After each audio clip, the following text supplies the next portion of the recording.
general, it's very important to check everything that you believe. Some of the newer practitioners, so much misinformation out there. It's healthy to question your ideologies. take people's unverified personal gnosis. All these different bad habits like Reasonings with ourselves and going over rationality. thinking everyone's against you, thinking everyone else is wrong. Escapism, Attacking others because they don't agree with you. where they don't want to deal with like any negativity or any criticism. The right hand and the left hand path. And it feels like a personal attack against you. Any sort of darkness or badness in their Where life. the dichotomy begins. It's important to open yourself. Is it really valuable or meaningful? My name is AIDEN. GEORGINA. Chandler. Welcome to Occultism with the Side of Salt. Hello, my name is AIDEN. My name is Chandler. My name is GEORGINA. And I'm Aspen. And welcome to Occultism with a Side of Salt. In this episode, we're going to be talking about pop astrology. By pop astrology, I mean popular astrology, which is essentially kind of the mainstream non-occult perception of astrology, like the type of stuff you see on little Instagram memes or on your co-star profile or in your local newspaper. It's essentially kind of like, I'd say a good word for it would be like simplified or reduced. It's kind of like a watered down version of the very wide field of actual astrology. Like, pop astrology is, I think, the reason why a lot of people find astrology not practical or not something that applies to them. Like, when I grew up, I was told I was a Cancer. And for me, like, that didn't completely connect, because if you've been following this podcast, any number of episodes, you've noticed I'm a little, abrasive and opinionated.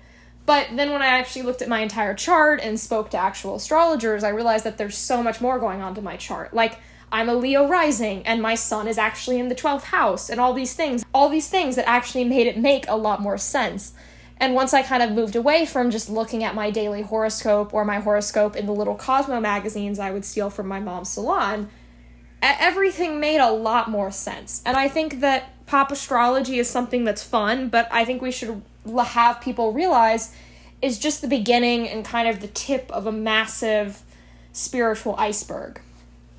So, as you mentioned, you were told you were Cancer, but may have not necessarily felt that you aligned with that. I wanted to talk about the obsession with sun signs in pop astrology. Now, I did a small amount of research, but not as in-depth as I normally like to do, and I was able to track down the first published newspaper kind of daily horoscope releaser for a column on the paper, who was named R.H. Naylor. This was a British astrologer, and their claim to fame was predicting the life of Princess Margaret using her natal chart.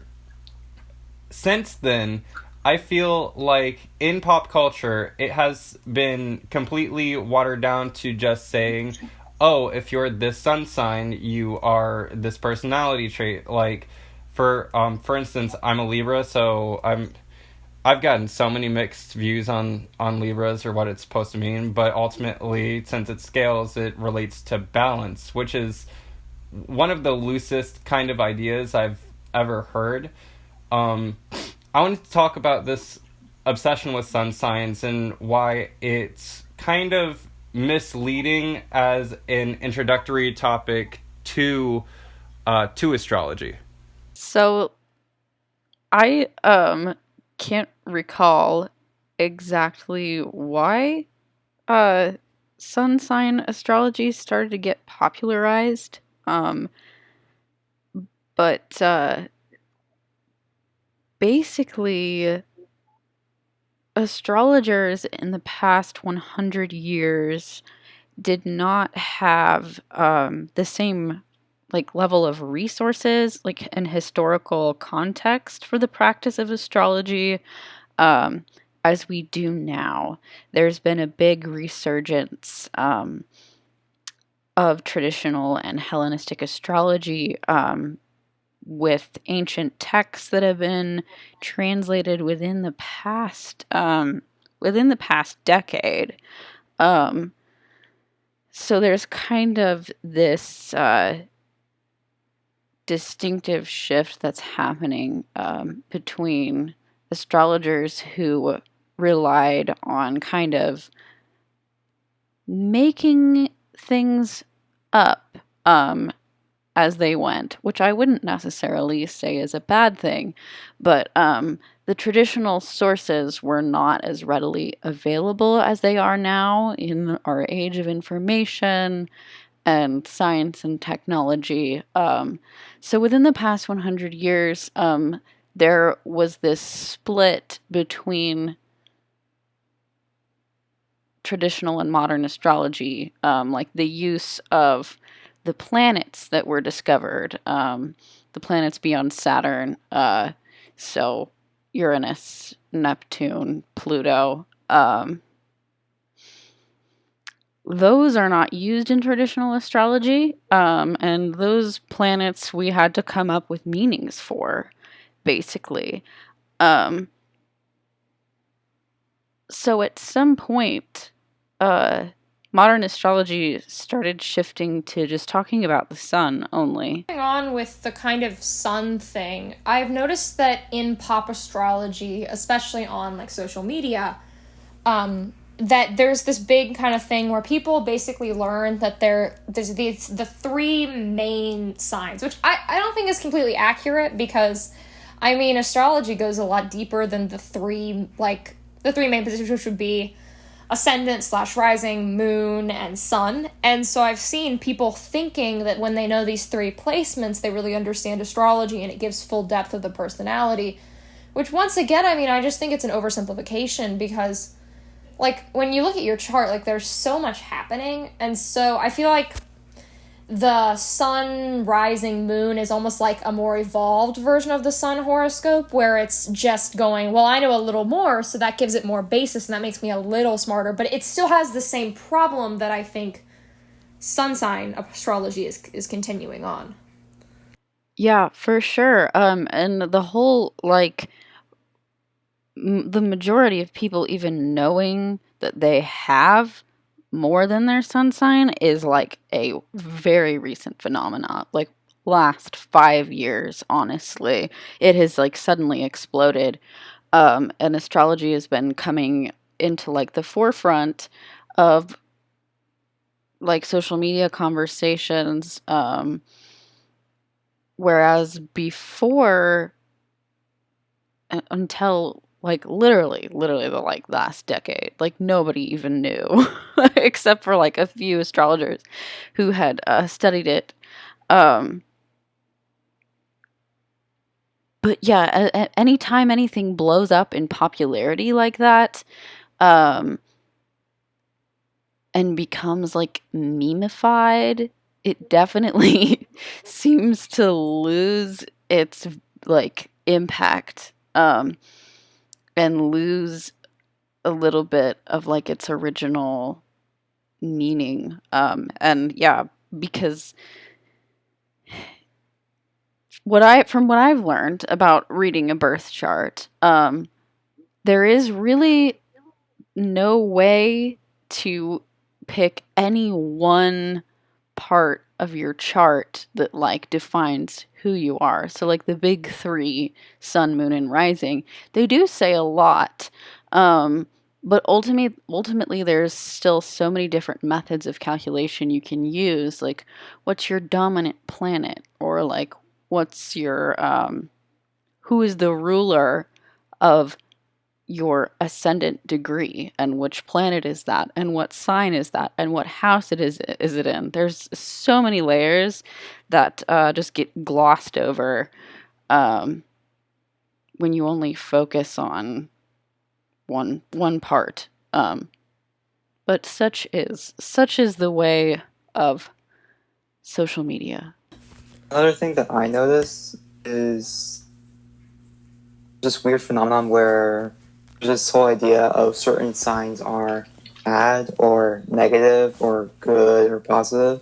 That's a really big misconception of what astrology is, and that, like you mentioned, there's so many different factors that go into it, that your sun sign sun sign really becomes this less important thing, this less defining factor than the rest of your natal chart, which describes a lot more about you. I think that there's this really weird phenomenon where it's like you're such an Aries or you're such a Cancer or things like that, when there's so much more to you than your sun sign. That actually reminds me of something that I was talking with a friend of mine in person, because my friends who are closer to me know I'm into all the weird occult shit, and they told me that they had downloaded this dating app called Bumble, and apparently Bumble lets you filter people by their astrology sign or cut out certain signs from even being in your dating pool. And she's like, oh my god, Georgina, you're gonna love this. This is the dating app for you. And I was like, that's not how astrology works. And that's like really concerning that you like would completely judge someone by such a like one part of their chart or like one tiny thing about them, because even outside of astrology and the occult, which I'm a believer in both, like I don't really think you should like judge an entire person based on one thing about them that they can't completely control. Like, it's taking astrology in this negative direction that starts to kind of rule your life in a way. Because I've been critiqued for, like, since I talk about the occult a lot and think in occult terms and do tarot and astrology to kind of help give me guidance, that I let it rule my life. But if you're eliminating people from your dating pool because of their sun sign, which once again is such a simplification of astrology, it's almost concerning on that level. And that definitely speaks to like the concerns people who don't understand astrology and what its purpose is and like what the aims of studying it over like a long period of time. That really speaks to like why people take issue with astrology as a whole, is because all they know about it is the popularized weird memeification of it. And so people don't, and because people don't take it seriously, they think that they can just say whatever they want. They think that they can say, oh, Scorpios are manipulative and evil. And because astrology's, oh, it's not real, oh, it's just science, that they can say whatever they want about it, and it's fine. But we know as occultists and esoteric, people who study the esoteric, that that's not the case. But yeah, it's definitely a big problem. And it's concerning from a standpoint of someone who cares about astrology and wants people to look into it more and be more interested in it. But at the same time, like the level of interest that has it's exploded over the past few years has also kind of made it worse. So a specific thing that I think is really catapulting this increase in popularity and this kind of pseudo understanding of astrology that I see a lot. And I actually made a tweet about that earlier this week. That would be CoStar and apps like that are created by people who have not really studied astrology. So the background with CoStar, which is a very popular app right now, and is something that has kind of overtaken the social media game, is this app that was created by people who studied astrology for, I think, 3 or 4 months, then created an AI to create horoscopes for people. That app is, I mean, they also... So these apps have really exploded and have people thinking they're like astrologers, and that these horoscopes, since they're more in depth than a simple sun sign horoscope, are the same as like seeing an actual astrologer and getting in-depth information. The thing is with AIs is there's an AI doing spiritual work is a really interesting concept to me, because I'm not super comfortable with it, because these people didn't really study astrology in super great depth, so there's some errors I've had people talk to me about. I've had people mention concerns with the house systems in the CoStar app, and I'm just using CoStar as an example because it's the one everyone knows, but a lot of these kind of apps that were made by people trying to capitalize on astrology have really taken off, and it's mostly by people who are taking advantage of a spiritual trend rather than individual astrologers. I think it's really good to get the best information to follow small astrologers and astrologers who you know have studied for an extended period of time rather than trusting kind of a app where you don't really know who's actually writing your horoscopes. Yeah, you made a great point about CoStar in particular and its inaccuracies with its calculations. What drives me nuts about that app is that they claim to be more accurate by using information on the position of the stars from NASA. And it's like totally bullshit. Because, well, for one, like, astrology has never been based on the position of the stars. So it just shows that their own blatant lack of understanding of the subject material, because my chart on there is not entirely wrong, but it does have some of the house placements like kind of wonky. That was one of the first things that stood out to me when I started using it. And also just the fact that its predictions are just buck wild and not based in any sort of like astrological like reality. They just want to do stuff that's like for shock factor and for clicks and for people to share their app. I recently saw one of my friends on astrology Twitter shared a link with me to a job posting for CoStar, and nowhere in the job posting did they require that you have experience as an astrologer. Like, literally, it was not in the requirement to write for an astrology app. They did not require that you knew astrology in their job posting. It just blows my goddamn mind.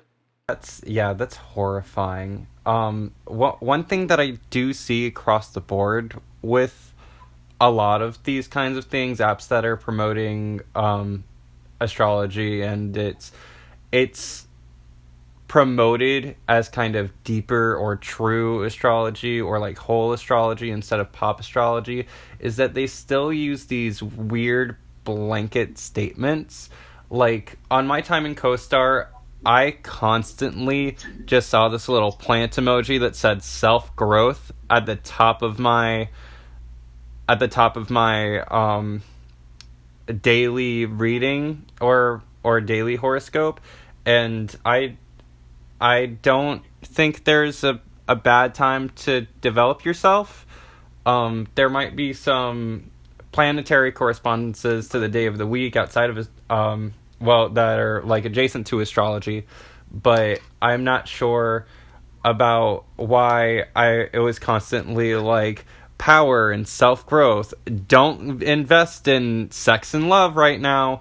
But the next day it would be like power and sex and love. Don't invest in self-growth. And it always seemed like it was coming from a random generator. And whenever I like looked into it, there would be just random blurbs of text. Really, is what it felt like. It didn't really feel like it had any rhyme or reason. They put a assignment to a planet or a position of a planet in a lot of like the in-depth parts of their app, but even when I read it, as someone who is familiar with like planetary powers and kind of like not the study of astrology, but the way planets work in occult spaces, and I'm not sure if they're dissimilar or if they are similar, but the way that they worked or were phrased, even to like a week to week or day by day basis, it seems like it was always changing. So I could see that they didn't really want, I would assume that they didn't really want astrologers, but more freelance writers. That's not a drag. That's just a speculation. But that's that's something that I always noticed and kind of made me uncomfortable. As far as calculating your natal chart goes, I've heard so many like controversies over what the best source to use is, or what source people should be using and what source people shouldn't be using. And I know a lot of them come from that kind of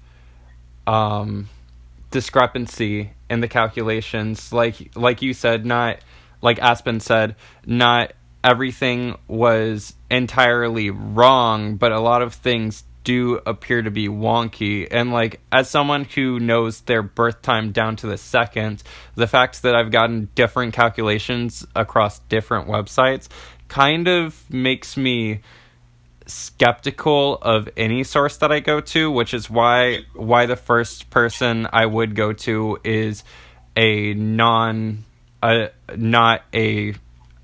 application astrologer, and I would go to see a real person, because not only would they not give me blanket statements, but they would also point out if something just seems like it was kind of weird looking or possibly miscalculated. I mean, I think something that people forget with astrology, and when you're looking at these different websites, is there are multiple ways to calculate a chart, and there are multiple systems of astrology. There's multiple house systems, there's multiple, like there's the big, like, there's Vedic, there's Western, there's sidereal, or there are all these different systems, and these websites, when you do an auto-generated chart, have preset settings. Typically, if you play around with the settings, you can get different results from different sites, but these sites don't really explain how to do it, and if you're just the average person on the internet, or you're more from an occult background rather than an astrology background, you're probably not really going to know how to fidget with that, and it's not really something that's taught. Like, if you scroll through astrology Twitter, you're not going to... There is the sidereal versus tropical debate, but other than that, I mean, you're not really going to see a ton of debates on, like, the right house systems, or at least the first tweets you'll find, or the first, like, post you'll find, and you're certainly not going to see that on an Instagram post. Like, there's a lot of, like, nuance to astrology that gets forgotten, and we just go on these websites and we pull up different charts, and it's just really confusing, and it's overwhelming to people who don't know what they're talking about, which, to be honest, like, even as someone who knows a bit about astrology but is pretty far from an expert, astrology is pretty overwhelming at first. Like, we just don't talk about the fact that astrology has as many traditions as regular kind of non-astrological occultism does, and I think, like, rather than just teaching the meanings of the planets, we should probably talk a little bit more about what these different systems are and why everything looks different, because, to be honest, I've studied astrology a bit, and I've been an occultist for a number of years, but in the end, like, I don't 100% know all these differences down. Like, I look at these different charts, and I can't immediately tell what's wrong about them. I just look at them, and I'm like, okay, I don't know where this is coming from, and it's hard to find, like, really good material that goes beyond the surface, you know? Either you're reading a really old book like the Picatrix, or you're reading, like, a simple book that you get at Barnes & Noble, and it doesn't really explain these differences, and it just leaves you in this state of confusion. Like, I still don't completely 100% know the difference between all these things. It's just, it's confusing, and it's not talked about a lot, I think, especially in pop astrology spaces. It's definitely a difficulty to find, like, good resources when you're first starting out with astrology,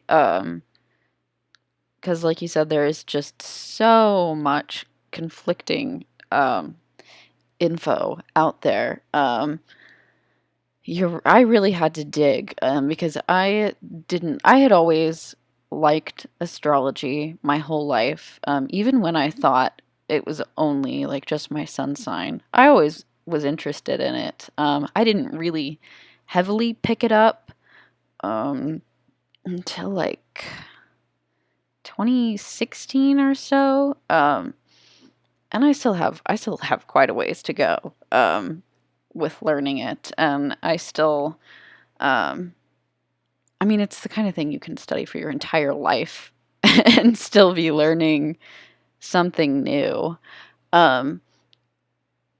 which is why it's good to, if you can, if you have the means, I would definitely recommend taking, like, investing money into, like, astrology classes.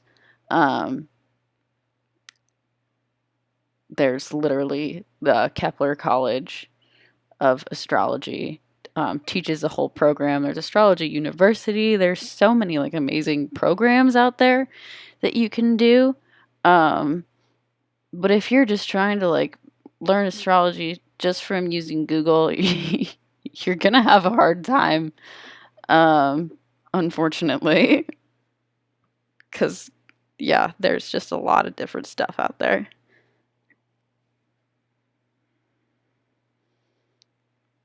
But I will say that recently there's this thing that I found called Honeycomb. They call themselves Honeycomb Collective, and they do, like, personalized astrology almanacs. And it was really cool. I got one recently, and it's like $10 for, like, a 6-month, like, forecast of all of your transits. And they have, like, a Hellenistic astrology, like, time lord timing technique calculation system thing. It was really cool, and I would really recommend it. I know a lot of people, when they dig into astrology, a lot of people seem to view their natal chart as kind of the end-all be-all deepest thing you can go. But I have heard, although not studied, so I may be misinformed, that astrology way back when was used for other events, such as predicting predicting what you should do as a political leader or war general. I know that there is the natal branch of astrology, and I'm not sure if there is a difference or not, but I've heard the term, I think it's horary or hourary, I cannot pronounce it, but horary astrology, which I hear little to no one talk about other than mentions. Yep, horary astrology is horary. I think either one of those is correct. But yeah, there's horary astrology, and there's mundane, in addition to natal. But yeah, you were correct. I don't remember who I heard this from either. But when I was studying natal astrology, I happened upon the fact that, well, it was when I was diving more into, like, Hellenistic and traditional astrology, that I learned that in ancient times, when you were going to become an astrologer, natal astrology was, like, the last thing you would do. You would start with horary, which is the practice of the querent will ask you a question. So, like, your client will ask you a question that's kind of, it has to be, like, pretty easily answered. Like, yes or no questions are obviously the best. And it's a way of using the time, place, and the time and the place, I guess, of where they are when they ask the question. And there's tons of factors when you then take that chart of the moment of their question and you use the chart to divine an answer. And there are astrologers out there today that do this and are kind of reviving the practice of horary astrology. And then mundane astrology is taking the chart of a place, like a city, and learning about, like, the future of that place using the chart of that, basically. Something I want to touch is the change in meanings for astrology from magical perspectives, specifically with eclipses.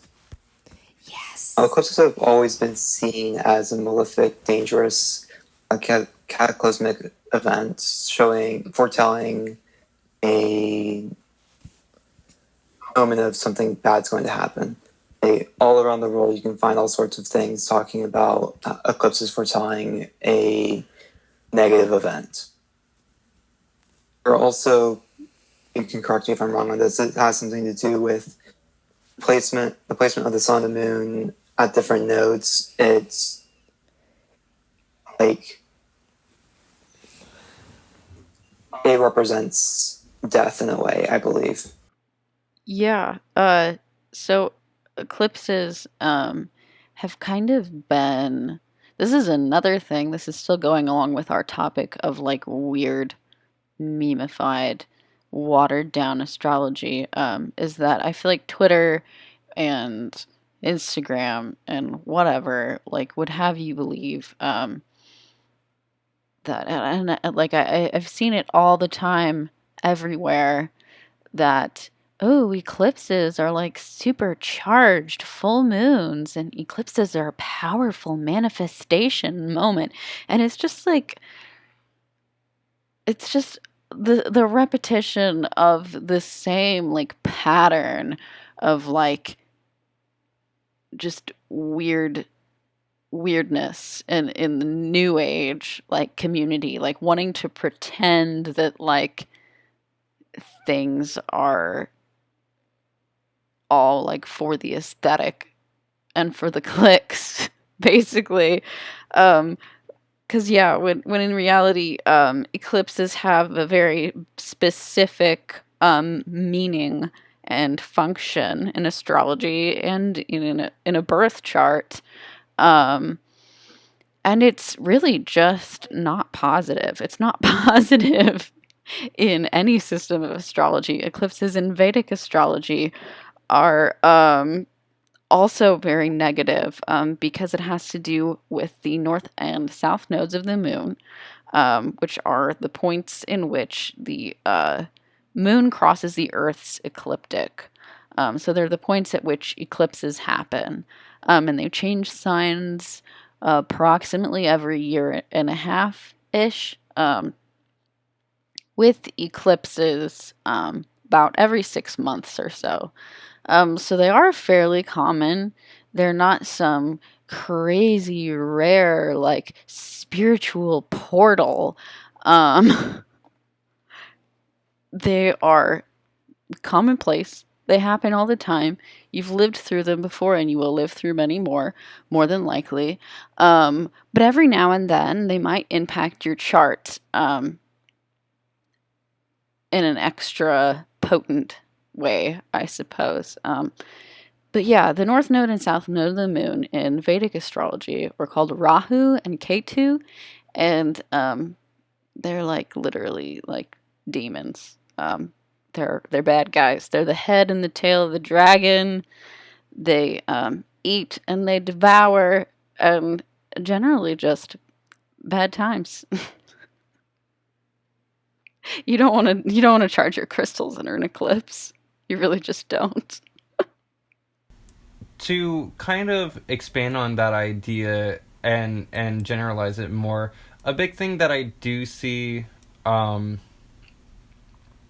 related more so, less to, well, I guess it is a little bit related to pop astrology because everyone kind of has this megaphone when it happens, but related more to astrological and astronomical events. And if this is not relevant, feel free to cut this. Related to astrological and astronomical events, I see a lot of people having an awareness about when a planet will go into retrograde, and how I've even seen how a retrograde will affect certain signs based on what it's doing. Typically, it is generalized to like if Mercury is in Gatorade, communication is bad. But I have seen assignments to like me as someone who like is a sun sign Libra, and I kind of like I like exploring pop astrology because I don't really take stock into it, but I think that it's fun. I've seen like me as a Libra, like, oh, when Mercury goes into retrograde, you shouldn't talk to anyone because you're just going to ruin all your friendships, and your life will be thrown out of balance, and you'll just spiral down. And then I know that right now it's a hot topic of conversation because it is. I believe there are 4 or 5 planets that are currently in retrograde at the time of this recording. If you don't know what a retrograde is from a scientific perspective, it is when a planet appears to be moving backwards in its eclipse because of its or not its eclipse. My apologies.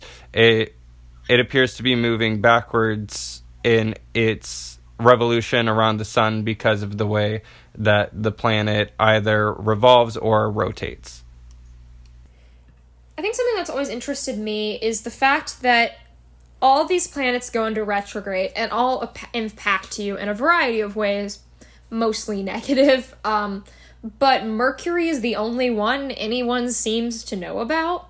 Like, I was actually talking with my mom, who has a casual interest in astrology, on the phone, and I was talking to her about how all these planets are in retrograde, and she was surprised because she had never really heard about anything beyond Mercury. And I'm like, well, they all do. Mercury retrograde just happens a lot because Mercury is close to the sun, meaning that it retrogrades at a pretty high rate. But all these retrogrades are just as impactful as a Mercury retrograde. And I just find it fascinating how we fixate so heavily on one retrograde, but not the others. And this Mercury retrograde thing gets built up super high. Like, people in my normal life will talk about how scared they are of Mercury retrograde and stuff, and I'm like, planets are retrograding all the time, and they're all impacting you whether you know about it or not. So it's just strange to me why Mercury's retrograde is such a fixation of everyone's. Maybe it's because it impacts communication, and so the effects are pretty visible in our lives, but I've never got that. I found that really weird that Mercury is this obsession that everyone has in terms of retrograde movements.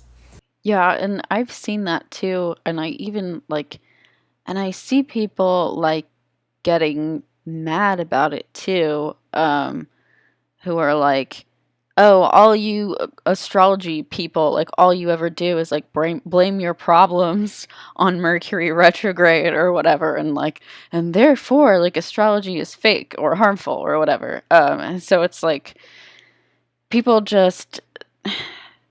It's a matter of how do we hold people accountable for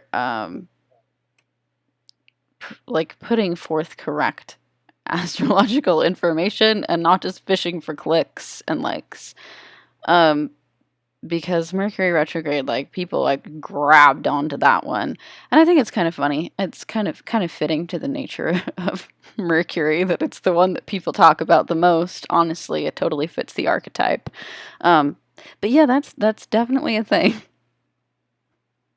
So ultimately, my thoughts on the entire subject of not only pop astrology, but boiling things down to, say, a horoscope or a small segment or a small or even a full calculation.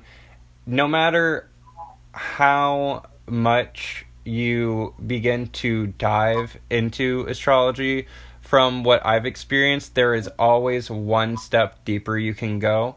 I know that myself, I only know of tropical astrology, but I am aware that Vedic astrology exists.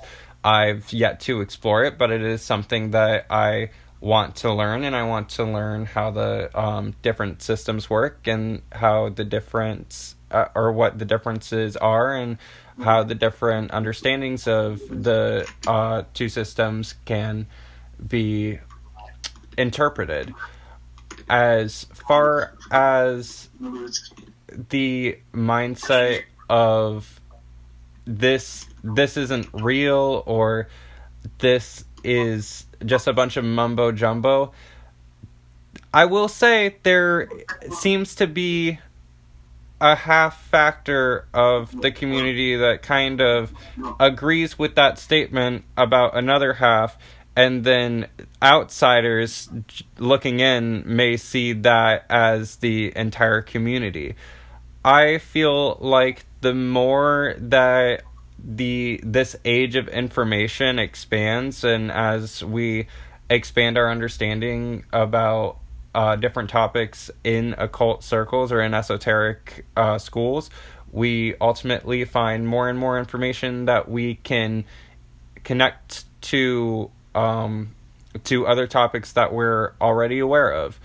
Things such as horoscopal astrology, to me, are pretty whack. But things like natal astrology or even horary are things that I would like to delve deeper into, and I will definitely be checking out those colleges there, or those schools that our guest Aspen mentioned, so that way I can take the necessary steps into getting further education. Ultimately, this is a very, very, very big school of esoteric knowledge, and it shouldn't be looked at as able to make face value statements for anything, in my opinion.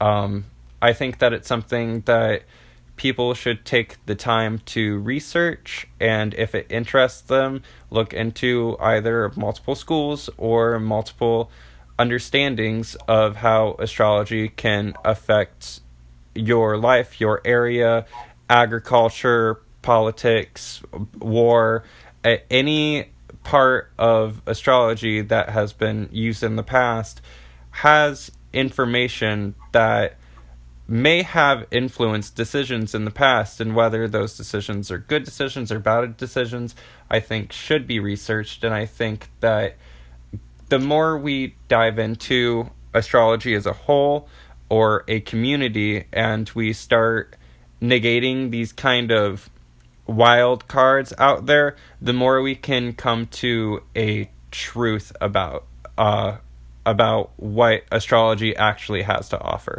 I'll say that it's a lot deeper than a lot of people give it credit for. And I think that overall people need to take a deeper perspective into it. On the magical side, I know a little bit about astrology, but not as much as I'd like to. I find it a very fascinating field of study that has a lot of meaning, and it can go deeper than it would. There's planets, there's signs, there's all sorts of correspondences, and everything is interconnected with every different thing. It's really interesting.